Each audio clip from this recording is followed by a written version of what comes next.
Today I'm presenting a video of a quick explanation for elasticities. I know that some of you have had some questions on course or concerns about elasticities, and I just want to go over these very quickly.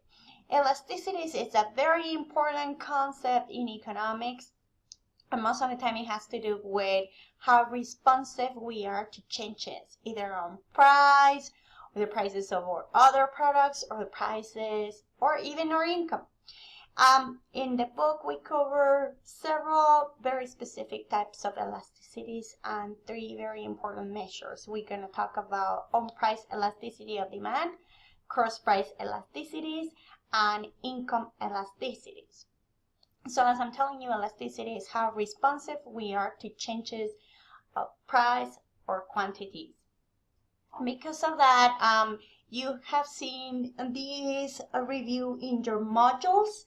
Please refer to your modules in chapters 5 and 6. These were repeated in 2 weeks, so you can find this. There's also an additional video from other sources about explaining elasticities and marginal utility. So please use all the resources available for the class in order for you to answer your homework. So let's start with the first portion of the homework where it asks us to calculate the price elasticity. Basically what we're doing is we're using this formula right here where we calculate on price elasticity. And in this on-price elasticity is talking about the percentage change in quantity divided by the percentage change in price. So how do we get to that? The first thing that you have to do is calculate those percentage changes.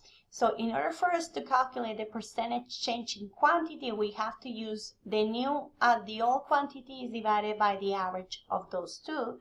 And the percentage change in price, we have to do first subtract the changes in the prices, divide them by the average.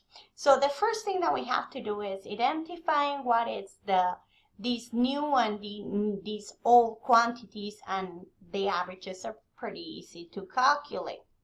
Let's go with the first example. We're saying in your homework you have a price and a quantity. So we're gonna go probably from top to bottom, and we're saying the top prices and the top quantities could be the old quantities and the old prices, and then as you move forward you are going to use those as the new quantities. In this example we're saying, okay, the old price is 12 and the new price is 10, the old price is 20 and the new price is 30. Let's refer to your homework right now. In your homework assignment you have a price of 9 and a price of 8. So let's say that here you will put price 9 as your old price and then 8 as your new price. But let's continue with this example. Now that we have identified what's the old price and what is the new price and what is the old quantity and what's the new quantity, the only thing that we have to do is put those numbers into the formulas.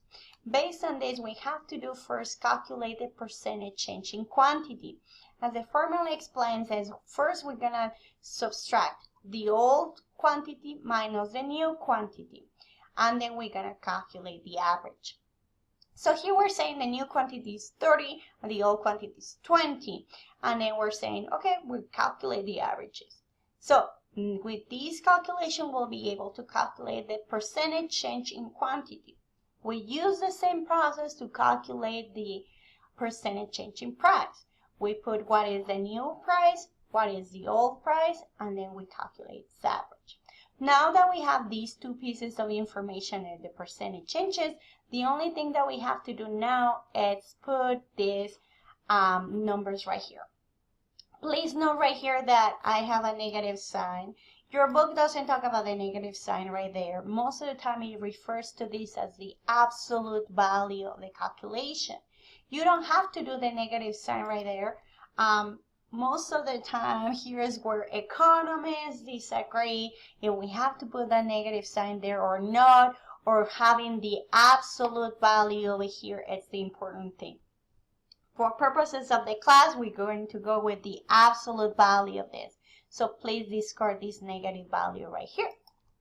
Okay, don't think about it. So basically, now that you're gonna have the distinction between these and these, you're gonna calculate the price elasticity.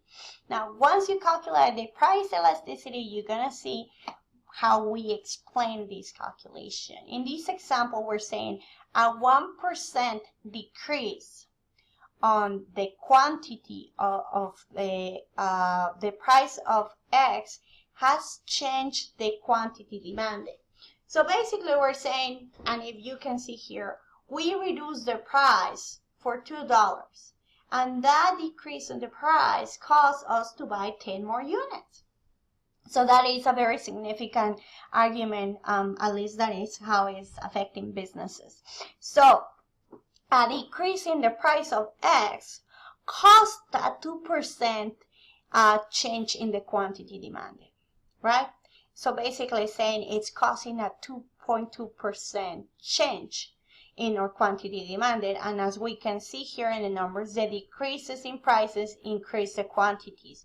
So now we have the absolute value being positive, being larger than 1. So basically we're saying, yes, changing the price in the quantity has a large impact in or quantity demanded. Therefore, we're considering this an elastic product. That means that companies obviously have to spend a lot of time looking at how those prices affect the number of quantities that us consumers buy. So that is obviously very important and very critical to make business decisions. We use the same thing or same method for cross price elasticity. Please just note that in order for us to do cross price elasticity, we only change quantities and prices for different products. So basically we're saying the percentage change of quantity of one product versus the other. The only thing that you have to decide at this point is which one is which. If most of the time when we decide which will be considered product X and which one will be considered product Y, comes from the information provided either to you by the problem or it comes in the conclusions that you make out of the problem. So if they provide you quantities, maybe you will assign that as a product Y, and if they give you prices, that will be probably your product X. So for example here we're saying the price of X decreased from $12 to $10, and therefore the demand for product Y decreased from 50 to 30 units. And we use the same method, and you have to decide what is the new quantity and what's the old quantity, and what is the new price and what is the old price. You follow exactly the same method, and once you calculate that, you're able to calculate cross price elasticity. In these ones, we don't have problems about having negatives or positive because here there's no need for absolute values. If you have a cross price elasticity that is positive in number or higher than 0, you have substitutes. If it's negative, it's because they're complement. So for example, going here to this problem, I'm saying if your hamburger at McDonald's reduced the price from $12 to $10, now the amount of hamburgers sold at Burger King are declined, right? You're going to go where the lower price at McDonald's, therefore you're going to buy more from McDonald's and less from Burger King. So that means that these two goods are substitutes. So the last income elasticity, it follows the same principle, but now the changing factor is the income. And this elasticity helps us to determine if we have normal goods or inferior goods. So we use the same method. You have to identify what is the old or initial quantity and what is the new quantity, what is the old income and what is the new income. We follow the same process, and then that helps us to determine if we have a normal good or an inferior good.